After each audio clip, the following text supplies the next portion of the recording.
Marami na nga akong pinagdasal at yung iba hindi ko na nga maalala, pero si Lord tanda niya pa rin. At eto nga guys, paunti-unti niya na nga tinutupad yung mga hinihiling ko sa kanya. Kasi ngayong araw guys, may pupuntahan tayo ulit na event. May nag-order kasi ulit sa atin ng 2 cartong sorbetes.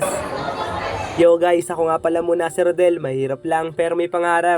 So ayun na nga guys, no, bago nga pala muna ang lahat, nagpunta nga pala muna ako dito sa bahay nila Ma'am Rosita kahapon para makausap ko na nga rin siya ng personal. Dito nga pala kami guys nagpunta sa Conquest Village. Pagkatapos nga nun guys, nagpunta na nga ako kagad dito sa pagbibilan ko nga ng nyog. Kasama ko nga rin pala ngayong araw si Mama guys sa pagbili ko nga ng mga ingredients na gagamitin ko mamaya sa pagluluto ko nga ng sorbetes. Bumili nga pala kami guys ng 6 na pirasong nyog. Pagkatapos pumunta kami dito sa pagbibilan namin ng asukal at saka dore. Dito nga pala kami guys nagpunta sa palengke ng Novaliches Bayan para bumili ng mga ingredients. Dito na nga rin pala kami guys nagbili ng mga flavor na gagamitin ko nga mamaya pang flavor sa gagawin kong sorbetes. Medyo maaga pa nga guys nung nakawi kami ni Mama dito sa pabrika. Kaya pagdating nga namin ni Mama dito guys, sinama ko nga muna yung kuya ko magpagupit para bukas nga sa event maging formal nga tong kuya ko kahit papaano. Biro lang, medyo class A lang talaga yung pupuntahan naming event bukas. O siya guys, natapos na rin ako sa paggawa ko ng sorbetes. Mga alas 4 nga to ng umaga. Ready ko na nga rin yung mga cart na gagamitin ko nga mamaya sa event. Bali 2 cart pala yung order sa atin ngayong araw guys, kaya sinama ko rin yung kuya ko para mamaya sa pagtatakal tag-iisa kami ng cart na gagamitin. Pagdating nga namin dito guys sa bahay nila Ma'am Rosita, nandito na rin yung iba na makakasama namin sa event. At shoutout nga pala muna guys sa Pudo 5 by Gamers Gallery. Grabe, sobrang solid nila guys. At pwede nyo rin silang tawagan kung sakali may mga okasyon din kayo nagaganapin. Shoutout nga rin pala muna guys dito nga sa kuya ko na palaging nandyan kapag kakailangan ko sila. Nandito na nga rin pala kami guys sa mismong location sa Nectoria Sport Power. Sa loob nga ng event guys, dito na nga kami nagkahiwalay ng kuya ko. Nandito kasi ako guys sa first floor kung nasaan nga yung mga catering. Habang yung kuya ko nga guys napunta sa 8th floor, nandun daw kasi yung pinaka-concert ng event na to. At nung mga oras nga na to guys, naisuot ko na nga yung mga uniform na binigay sa amin. May mga lumapit na nga rin sa akin dito guys, kaya nag-umpisa na rin ako magbigay ng sorbetes sa mga tao. Hindi na nga ako nakapag-video ng maayos dito sa loob guys kasi bawal lang araw mag-cellphone dito sa loob. Maraming salamat nga po muna ulit kay Ma'am Rosita sa pag-order niyo nga po sa akin ng sorbetes. Sobrang laking tulong po talaga sa akin ito. At sa mga nakasama ko nga sa araw na to, maraming salamat ulit sa inyo guys. O siya guys, hanggang dito na nga lang pala muna itong video natin ngayong araw. Maraming salamat ulit sa inyo sa pagsama. At ako nga pala muna ulit si Rodel, nagsasabing hindi imposibleng matupad yung mga pangarap natin basta kikilusan natin to.